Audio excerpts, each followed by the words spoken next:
پرونی آیت دی 217 آیت د منځ نه دی. ومن يرتدد منكم عن دينه فيمت وهو كافر فأولئك حبطت أعمالهم في الدنيا والآخرة وأولئك أصحاب النار هم فيها خالدون. صدق الله العظيم.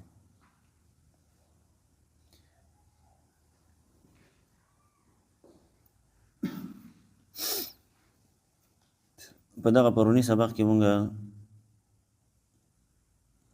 د قتال متعلق ذکر کړی و چې پیغمبر علیه الصلاة والسلام یو قافله لیږلې وه، بلکې یو لښکره لیږلی و د مشرکانو په قافله پسې چې تاسو لاړ شئ او په هغو باندې حمله وکئ. بهرحال دغه ټوله قصه مې سم کړې وه، خو دا وه چې مین مسله به کې دا ده چې په اشهر حرام کې د صحابه کرامو نه قتال شوی و، نو د هغې تپوس بیا صحابه کرامو د پیغمبر علیه الصلاة والسلام نه کوو. نو د هغې تذکره الله جل شانه دلته وکړه چې صحابه کرامو د خپل پیغمبر نه څنګه تپوس وکړو او هغې ته څه قسمه جواب ورکول پکار دي. نو دغه ټوله خبره اتره الله جل شانه ته بیان کړه او هغو له د تسلی ورکولو په غرض باندې الله جل شانه دا وویل چې ستاسو د یو کار په مقابله کې دا کافران ډېر غټ غټ کارونه کوي او ډېر غټ غټ ګناهونه کوي. بهرحال تاسو نه خو غلطي شوې ده، خو په خطا کې شوې ده او دا کافران غلطیانې کوي د قصد یې کوي. نو الله جل شانه به په دغې باندې تاسو ته عفو وکړي، په دغې باندې به ستاسو پکړ دکړ نه کېږي. اوس په دې ننني سبق کې الله جل شانه د ارتداد خبره کوي. یعنی په پرونی سبق کې هم دغه خبره تېره شوې وه چې ولا یزالون یقاتلونکم حتی یردوکم عن دینکم ان استطاعوا، حتی یردوکم عن دینکم. وایي دا کافران به تر هغه وخته پورې تاسو سره جهاد کوي چې تر څو پورې تاسو د خپل دین نه نه یې اړولي، نو دوی به تر هغه وخته پورې جهاد کوي. نو بهرحال د نن سبق کې الله جل شانه فرمایي چې ومن یرتدد منکم، او هغه څوک چې مرتد شي ستاسو نه. مرتد معنی دا چې د دین نه واوړي یا بېدینه شي یا واوړي، ارتداد اوړېدلو ته ویلی کېږي. منکم ستاسو نه عن دینه د خپل دین نه، فیموت او پس دی مړ شو، وهو کافر په داسې حال کې مړ شو چې دی کافر و. فاولئک حبطت اعمالهم، همدغه خلک چې کوم دي نو حبطت اعمالهم ضایع کېږي د دوی اعمال فی الدنیا په دنیا کې هم والآخرت او په آخرت کې هم. واولئک اصحاب النار، او دغه خلک چې کوم دي نو دا ملګري د اور دي، یعنی دوی به الله جل شانه به دوی له عذاب ورکوي. هم فیها خالدون، او دوی به همیشه دپاره په دغه اور کې په دغه عذاب کې اوسیږي. دلته تاسو یو دوه مسلې ضروري زده کوئ، نور څه داسې خاص پکې نشته دی، خو بهرحال خبرې اترې مونږ کړې وې د ټول آیت متعلق پرون. دلته الله جل شانه فرمایل چې یاره یو سړی راولګېدو، دی د دین اسلام نه مرتد شو، د دین اسلام نه واغوښتو یو بل دین ته، یهودیت یې قبول کو او یا عیسایت قبول کو او یا مطلق کافر شو. مطلب د هر څه نه انکاري شو، یو دین ته وانه غوښتو خو بس بېدینه شو. نو دغه سړی که په دغه حالت کې مړ شو چې دی کافر و، یعنی دی د مرتدوالي په حالت کې مړ شو، نو الله جل شانه فرمایي چې د دغه خلکو اعمال چې کوم دي نو دا به ضایع کړلی شي. یعنی سړی مسلمان و او دی چې مسلمان و نیک اعمال یې کول، که نه ښه کارونه یې کول، نیک اعمال یې کول، د الله جل شانه په احکاماتو باندې خپله زندګي تېروله، ډېر شی نیک اعمال یې کړي وو. خو چې کله دی اوس کافر شو، د دین اسلام نه واغوښتو، نو د ده هغه زاړه اعمال ضایع شو. اوس به هغه اعمال د ده په عملنامه کې نه حسابېږي. که دی چېرته بیا مسلمان هم شي، نو هغه زاړه اعمال یې لاړه سره یې وخوړو، یعنی دا دته د سزا په طور باندې دا سزا میلاوه شوله. د ده دا اعمال چې ضایع شو، نو دا د سزا په طور باندې، ځکه چې دی د دین نه اغوښتلی، دین اسلام نه اغوښتلی. نو که دی چېرته واپس بیا په دین اسلام کې داخل هم شي، نو امام ابو حنیفه صاحب وایي چې د ده دغه زاړه اعمال چې ده کړي وو د دین اسلام په وخت کې، دی مسلمان و، دغه نیک اعمال کړي وو، او دی بیا مرتد شو، بیا واپس دین اسلام ته راغی، نو هغه زاړه نیک اعمال یې هم لاړه ضایع شو، ځکه چې د ډېر غټ ګناه وکړه، غټ کار یې وکړو، دین اسلام نه واوښتو، مرتد شو، کافر شو. نو یو خو د اعمالو متعلق خبره الله جل شانه کوي چې دغه خلکو اعمال چې کوم دي هغه به الله جل شانه ضایع کړي په دنیا کې، او په آخرت کې به هم ضایع کړي. نو آخرت کې مطلب دا دی چې دغه نیک اعمال به ورته په آخرت کې څه فایده نه وررسوي د قیامت په ورځ باندې. دو چې د اسلام په وخت کې کم نیک اعمال کړي وو دوی به کافران شو. نو دغه د مسلمانۍ په وخت کې چې دا کم اعمال نو دا به ورته د آخرت د قیامت په ورځ باندې اوس فایده نه وررسوي. د دغې وجې نه الله جل شانه فرمایي چې حبطت اعمالهم، ضایع کړلی شو اعمال د دوی فی الدنیا په دنیا کې والآخرت او په آخرت کې. واولئک اصحاب النار هم فیها خالدون، او دوی به همیشه لپاره په اور کې اوسېږي. دویمه مسله دا ده یو خو دغه د اعمالو متعلق مسله شوله، صحیح ولا یو سړی مرتد شو نو بس د نیک اعمال لاړه ضایع شو. دویمه مسله دا ده چېرته خدایمه کې یو سړی د دین اسلام نه ووتلو مرتد شو، د کفر کلمه یې وویله چې د نن نه پس زه مسلمان نه یم او زه نن نه پس یهودي یم، دا خبره یې وکړه. څه معنی پوهېږي؟ یا یې وویل چې زه نن نه پس په عیسایت کې داخل شوم، دا خبره یې وکړله. څه معنی ورسېدې؟ او یا صرف دا خبره وکړله چې زه د دین اسلام نه ووتلم. نو چې څنګه د دا خبره وکړه بس د ده نه د دین اسلام ټول احکامات اوچت شو. ټیک شوله؟ اوس چې د ښځه کومه د ده په نکاح کې وه هغه ښځه هم لاړه د نکاح نه ووتله. ټیک شو جي؟ د ده چې اوس د دې نه پس د دغه ښځې نه کم اولاد کېږي نو د دې نسبت به دغه سړي ته نه کېږي، دغه بچو ته به بیا په معاشره کې حرامیان ویلی کېږي. هلکه وایي دا حرامي دی، ځکه چې بچی چې حلالېږي نو دا د دین اسلام د برکت نه حلالېږي. مونږ تاسو ته یو غټه تحفه راکړې ده، ویله که نکاح وکئ ښځې هم ځان له حلالې کوي او بچي هم ځان له حلال کوي. څه معنی پوهېږي؟ نو چې کله د کفر کلمه وویله او نو دی خو د دین اسلام نه خارج شو، خو بس د ده نکاح ماته شوله. څه معنی پوهېږي؟ د دې نه پس اوس که دی چېرته د دغه کفر په حالت کې مړ شو یا د یهودیت په حالت کې مړ شو یا د عیسایت په حالت کې مړ شو، نو که دی مړ شو نو د مسلمانانو په مقبره کې به نه ښخولی کېږي، دی به ځان له چېرته په یو شړه کې ښخولی کېږي. ښخولو ضرورت ورته هم نشته دی، بلکې که یهودي شوی و نو د یهودیانو چې کومه طریقې کار دی هغه به ورسره کوي، که عیسایي شوی و نو د عیسایانو چې کوم طریقې کار دی هغه به ورسره کوي، که هندو شوی و نو چې مړ شو نو د هندوانو چې څه طریقې کار دی سیزي نو هغه دې ورسره وکړي. خبره پوهېږي؟ او بهرحال د مسلمانانو په مقبره کې به دا سړی نه ښخولی کېږي. دویمه دا چې په ده باندې به جنازه هم نه کېږي، ځکه دی کافر شوی دی. او جنازه خو د مسلمان دپاره ده، او جنازه چې کومه ده نو دا خو مونږ د دې مړي دپاره دعا غواړو، د الله جل شانو سپارش کوو که نه. او الله جل شانو په پیغمبر علیه صلات وسلام باندې د قرآن مجید یو آیت را نازل کړو چې ان تستغفر لهم 70 مرة فلن یغفر الله لهم. دا په یو موقع باندې پیغمبر علیه صلات وسلام د عبدالله ابن ابی غالبا دا یو لوی منافق و، نبی علیه صلات وسلام د دغه وکړله د جنازه یې وکړله، په خپله جنازه وکړله، حالانکې دی منافق.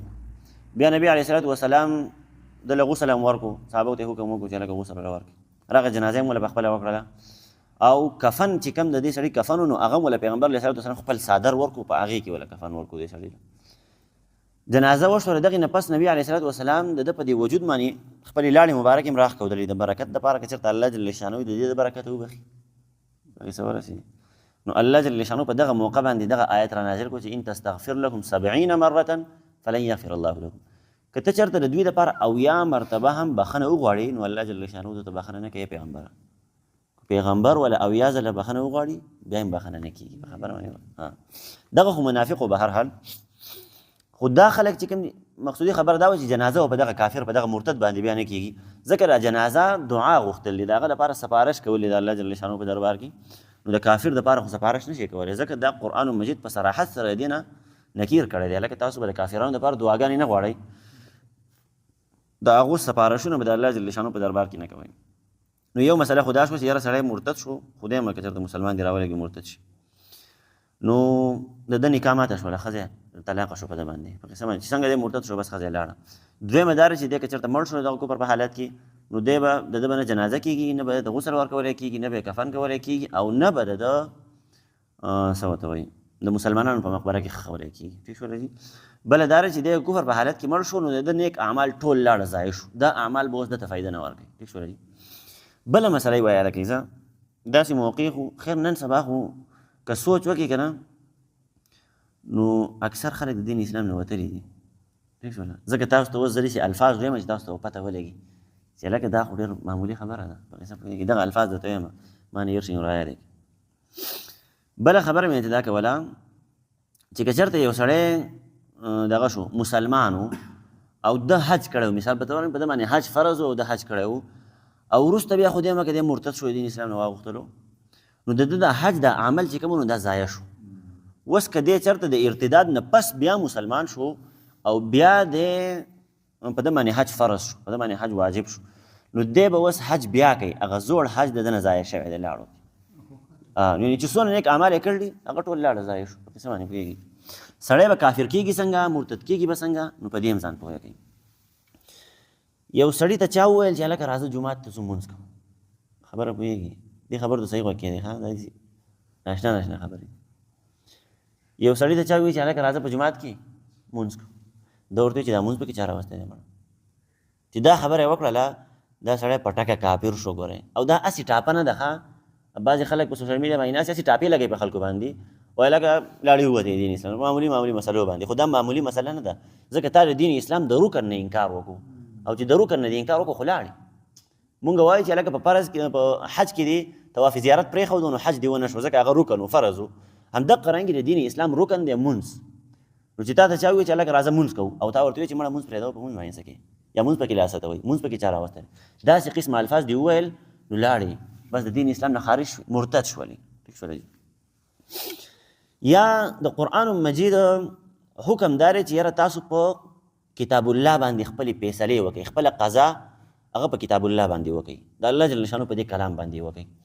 او تا ته چا ووایي چې هلکه د الله جل شانه د کتاب مطابق فیصله دا ده، او د دنیا د کتاب مطابق فیصله دا ده. د الله جل شانه د کتاب مطابق چې دا کومه فیصله ده په دې باندې عمل وکړه. تا ورته ووایي چې د الله کتاب پکې چا راوستی دی مړه، یا د الله د کتاب فیصله پکې چا راوستې ده، دا خبره دې وکړله، نو لاړې د دین اسلام نه مرتد شوې. لا خراب نه، تباه و برباد شو. بله مسله واوره، یو سړي روجې نه نیولې، ټیک شوله که نه، که د څه عذر نه یې نه نیولې او که هر څه مسله وه، یا بیمار و یا هر څه، ده نه چا تپوس وکړو چې هلکه ته دا روجې ولې نه نیسې، او ده ورته وویل چې روژه پکې چا راوستې ده مړه. داسې قسمه خبرې اترې کولې. ټیک شوله. دین اسلام چې څونه ارکان دي په هغې کې د داسې قسمه الفاظ استعمالول، داسې قسمه خبرې کولې، نو دا سړی د دین اسلام نه ووتلو، د ده ښځه طلاقه شوله، دی لاړو د دین اسلام نه ووتلو. به هر حال نو د دې وجې نه بیا علامه شامي رحمه الله دا یو لوی عالم تېر شوی دی، فتاوی لیکل د فتاوی شامي. هغه دا خبره لیکله چې یاره په نن سبا د هغه دور چې کوم و هغه دور یې یادوو. ټیک شوله که نه، تقریبا 300 کاله مخکې د نن نه تېر شوی دی، یا 2.5 کاله غالبا. هغه وی چې زمونږ په دې زمانه کې خو پکار ده چې په میاشت کې خامخا یو سړی خپله نکاح تازه کوي، او په میاشت کې خامخا یو سړی د دین اسلام کلمه وایي، ځکه چې وایي هغه وخت یاده وایي په نن سبا وخت کې وایي د مسلمانۍ پته نه لګي، سړی به سهار له مسلماني ماښام له به کافري، ماښام به مسلماني سهار له به کافري.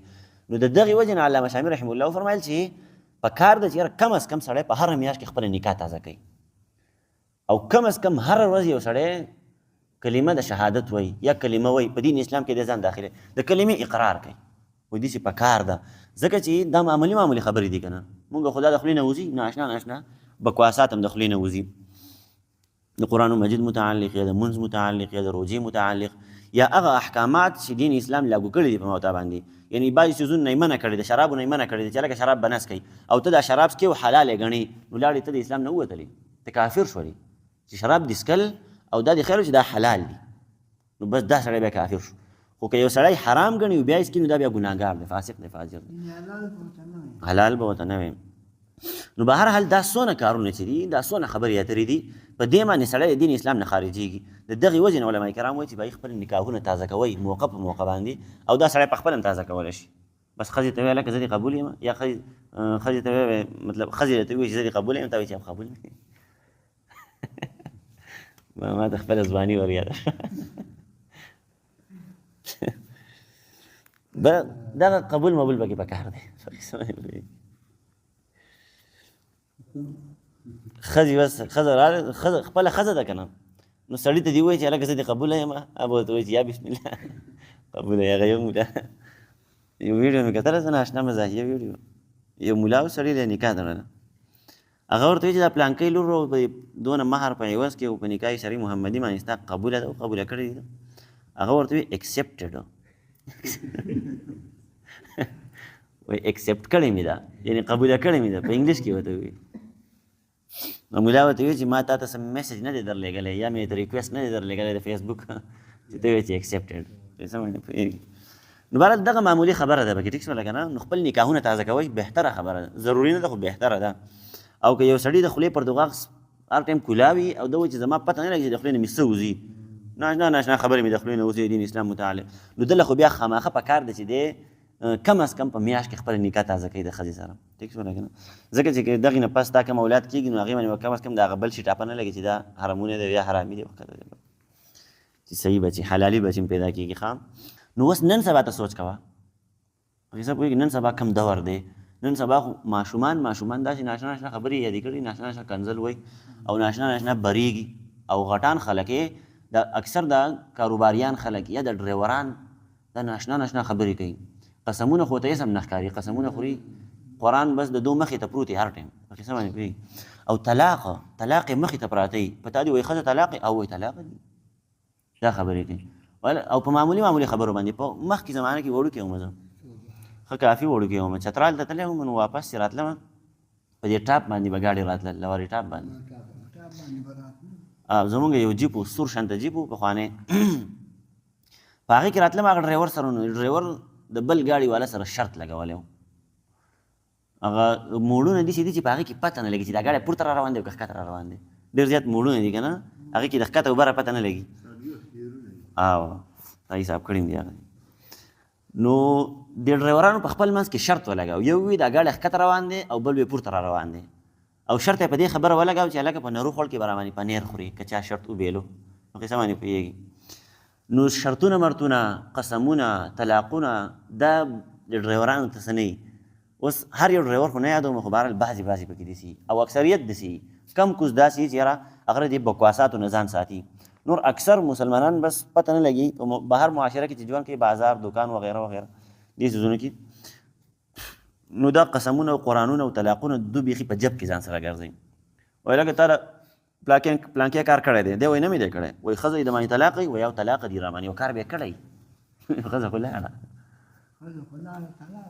لاړه ښځه خو یې تباه برباد کړه، ځان دې تباه برباد کړو. یو خو یې طلاق و ملاقو سره ګپ شپ نه دي لګول پکار ښه.